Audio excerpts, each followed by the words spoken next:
자, 유병헌 씨의 아들 유대균 씨 조각하고 그림 그리는 예술가로 돼 있는데 검찰이 소환했는데 응하지 않고 있죠.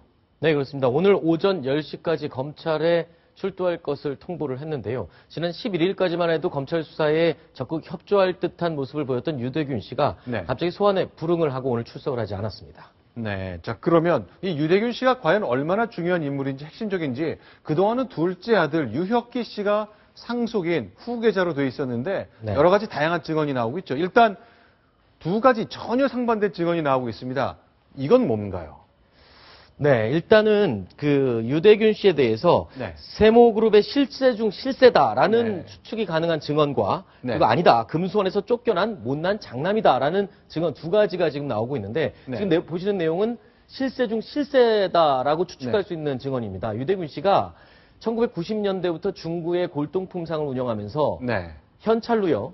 뭐 동양화, 서양화는 말할 것도 없고 통일신라실의 불상까지도 뭐 값도 상관없이 모든 걸 닥치는 대로 사들인다. 즉 판매업자들은 이렇게 말합니다. 그 미술품 구입을 통해서 거대한 비자금을 세탁하고 있다라는 말이 업자들 사이에 돌았다고 합니다. 반면에 그러나 쫓겨난 장남이라는 증언도 나오네요. 네, 조금 전에 말했던 그 얘기를 들면 세모그룹 전 회장 유병헌 씨의 비자금을 관리하는 실세가 아니냐라고 추측이 가능한데 또 어떤 사람들이 이렇게 말합니다. 아니다.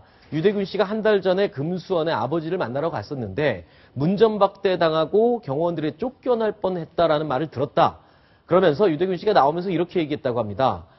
이러니까 구원파 소리나 듣지라고 하면서 안에 있는 사람들을 매우 비난하는 듯한 말을 했는데요. 이런 걸로 봐서 유혁기 씨 둘째에게 장학권을 뺏긴 못난 장남이 아니냐.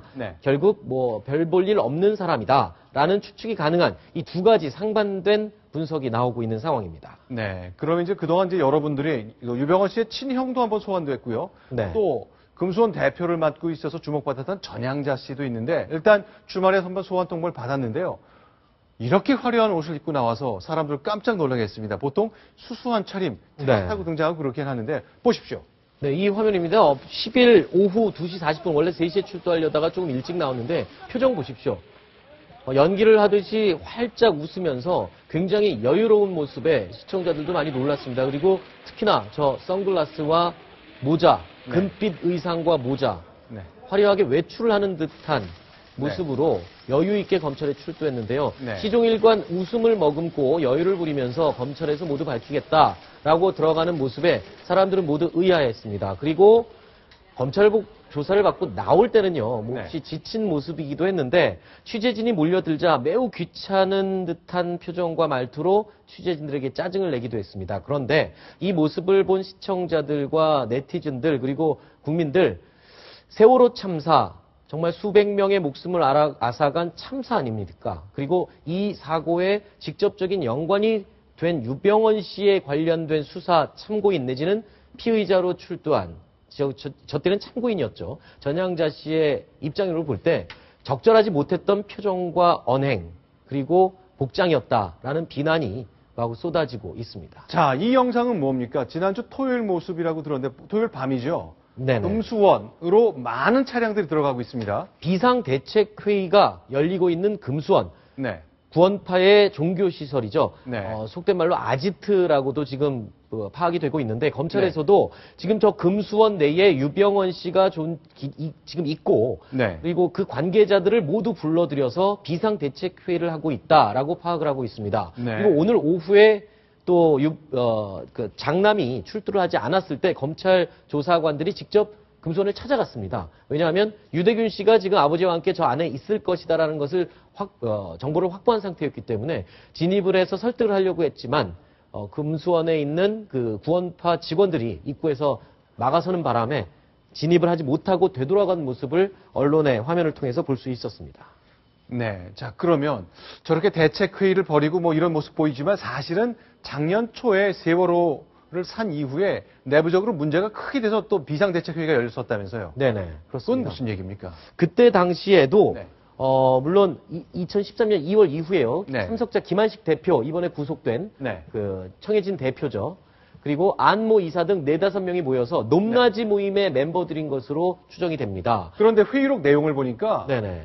아, 이때 이미 세월호의 복원력이 아주 크게 떨어져 있는 것을 알았군요. 이미 보고를 통해서 네. 이 정상적인 운행을 할 때 매우 문제가 심각하다라는 내부 보고가 있었던 것으로 추정이 됩니다. 그래서 그 회의록에는요, 최고 경영자에게 심려를 끼쳐 죄송스럽다. 즉, 어떤 내용, 복원력 저하로 배에 심각한 문제가 있다. 그래서 죄송하다라는 내용이 회의록에 적혀 있는 것으로 파악이 되고 있습니다. 저 회의록의 가장 중요한 부분은 네. 바로 최고 경영자라고 하는 부분이에요. 그렇죠. 즉, 저기 청해진 해운의 네. 김한식 대표가 최고 경영자가 아니고 유병현 씨가 바로 최고 경영자다 하는 그런 내용을 암시하고 있는 그런 문건이라고 볼 수 있습니다. 예, 방금 만든 컴퓨터 그래픽 화면 한 번만 좀 잠깐 봤으면 좋겠는데요. 그러니까 김한식 대표, 바지 사장으로 통하는 김한식 대표가 참석한 회의에서인데 회장님께 최고 경영자께 심려를 끼쳐 죄송스럽다가 바로 유병헌 씨를 김한식 대표가 한 얘기죠. 그렇죠. 예. 그리고 사실 김한식 대표는 네. 최근에 그 세월호 네. 이런 것들이 매각 내놨다고 하는 보도가 있었는데 이런 것조차도 자기가 전혀 몰랐다라고 얘기를 했습니다. 네. 그만큼 바지 사장이라는 거죠. 네네. 네. 지난 11일까지만 해도 유대균 씨가 네. 검찰 조사에 매우 자신감을 보였었는데 지금 출두를 하지 않은 이후에 네. 가족들이 조직적으로 모두 검찰 소환에 분응을 하는데 이유가 검찰은 이렇게 파악하고 있습니다. 알겠습니다. 자, 모든 출발점 뿌리가 되고 있는 유병헌 씨 일가에 대한 얘기를 좀 확인해 봤고요.